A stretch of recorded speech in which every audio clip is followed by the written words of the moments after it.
The meltdown in Arsenal community is unreal. I can't believe it.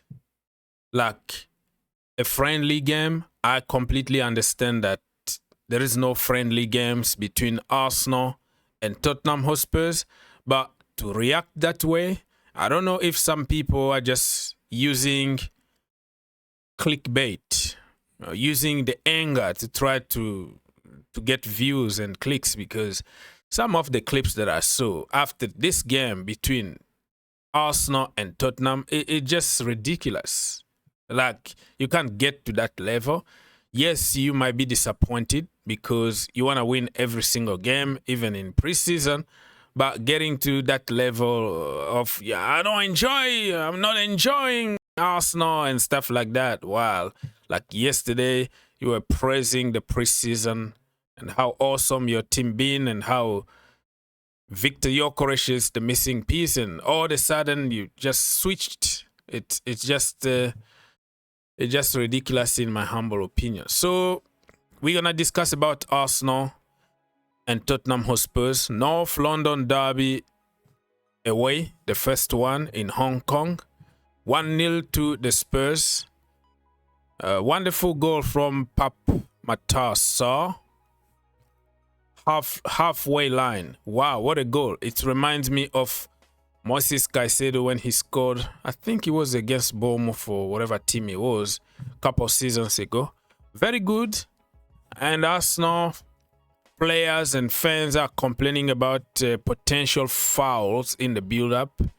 But at the end of the day, you had 90 minutes and you didn't do much with your 90 minutes. So it is what it is. People, smash the like button. We're going to discuss about the game and then also other topics, transfer news, Chelsea, Tottenham Hotspurs, Manchester United, City, Liverpool.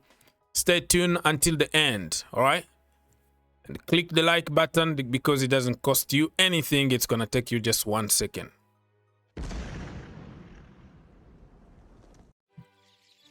All right, people. So we see here in Hong Kong, Arsenal players thanking the fans. It was a lot of Arsenal fans.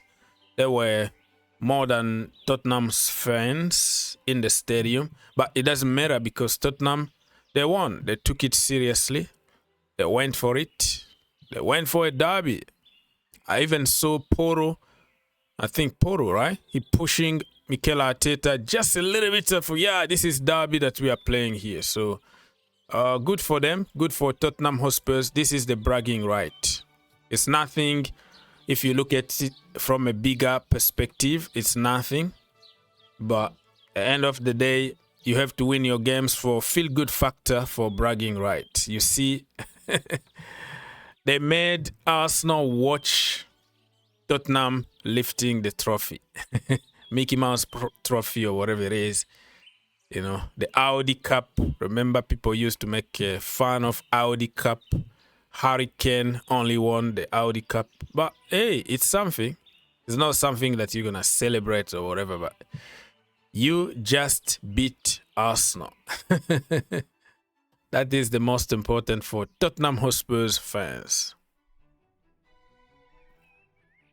Okay, so after Spurs beat Arsenal in Hong Kong, Richarlison tagged Gabriel Magalhaes in a photo with his winners trophy and player of the match award. Gabriel returned the favor by tagging Richarlison in a pic of his three player of the match award from Premier League North London derbies.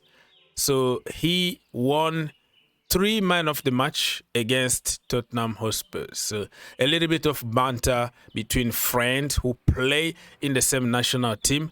Nothing, nothing ridiculous here, but yeah, it's just funny to see them, to see a little bit of banter between friends.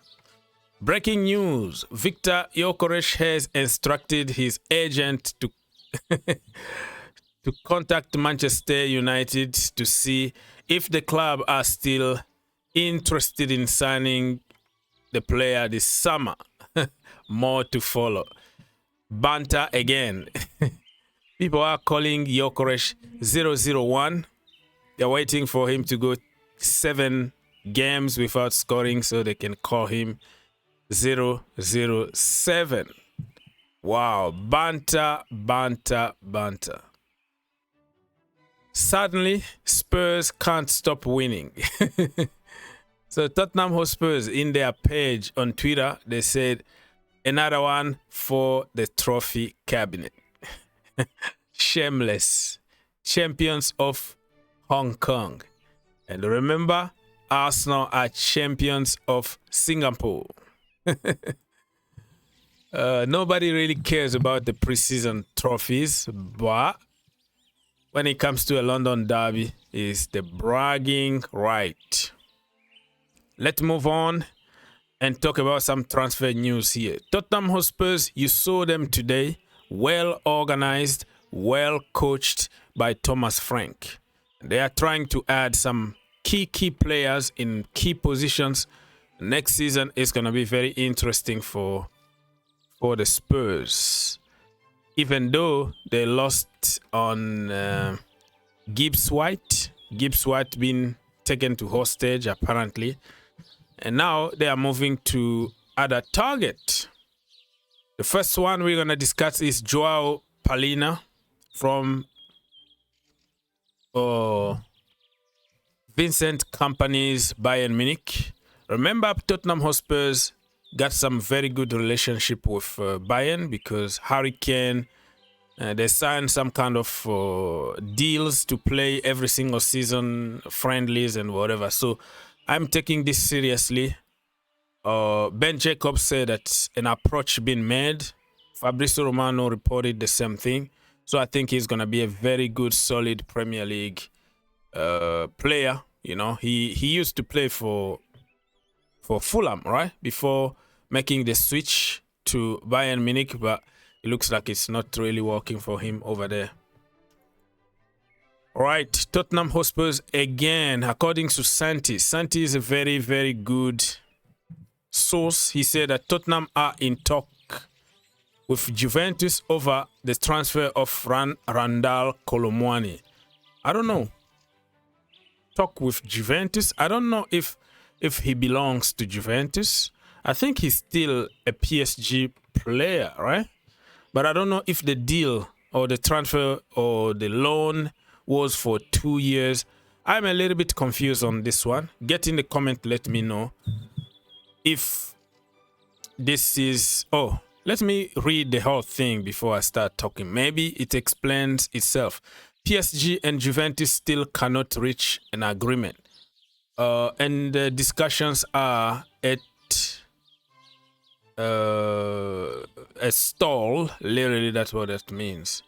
So I don't understand. Tottenham are in talk with Juventus. So I have to see the length of his loan from PSG to Juventus to understand. But bottom line is Tottenham Hotspurs are trying to sign Mr. Randall Kolo Muani. Another PSG player that is looking for a club now because PSG don't want to pay him the money that he's asking for and the salary increase.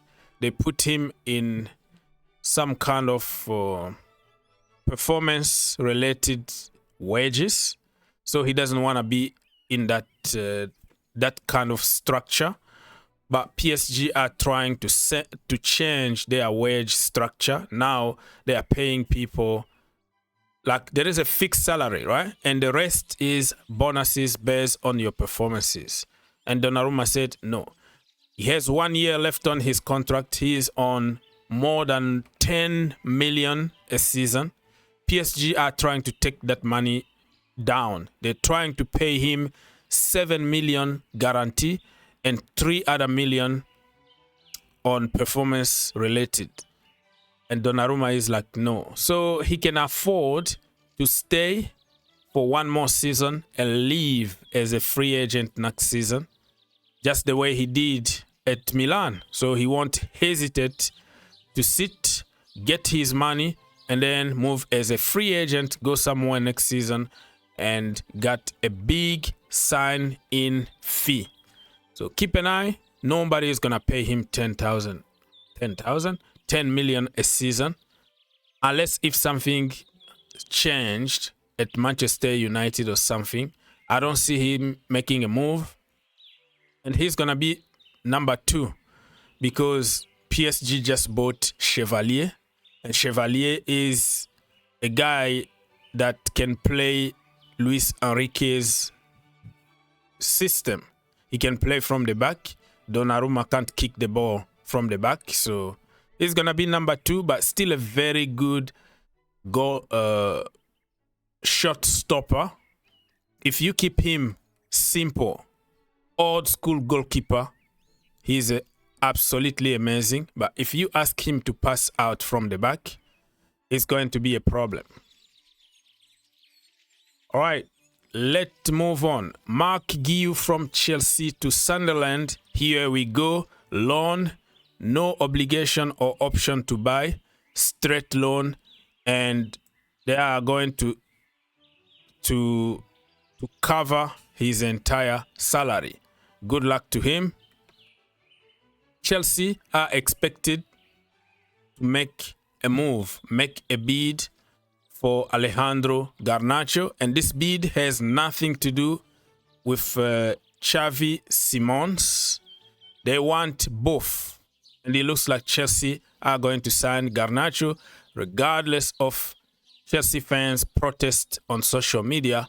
Looks like Chelsea are determined to bring him at Stamford Bridge.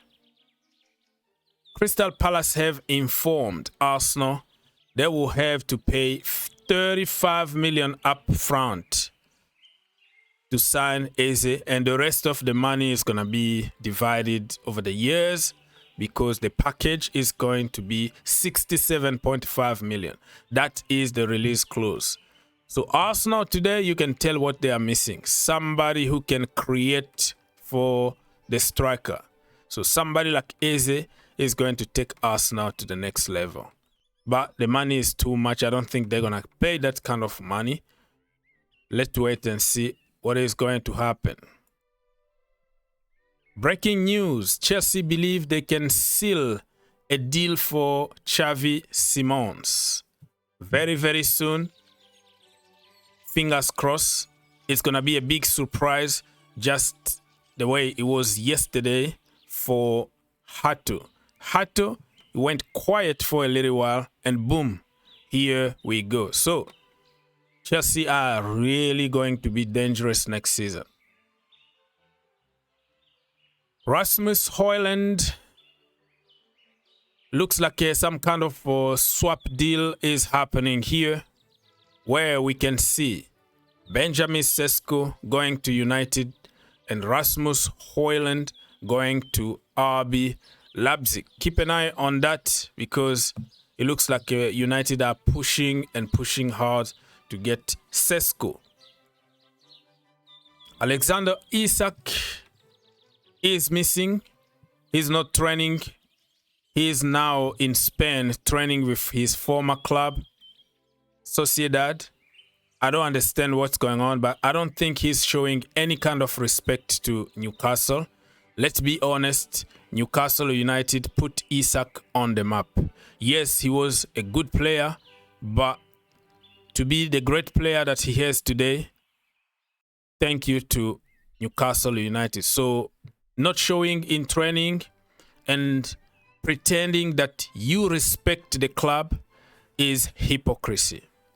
Get it done, send it to Liverpool or whatever it is, because I don't like players that disrespect their clubs.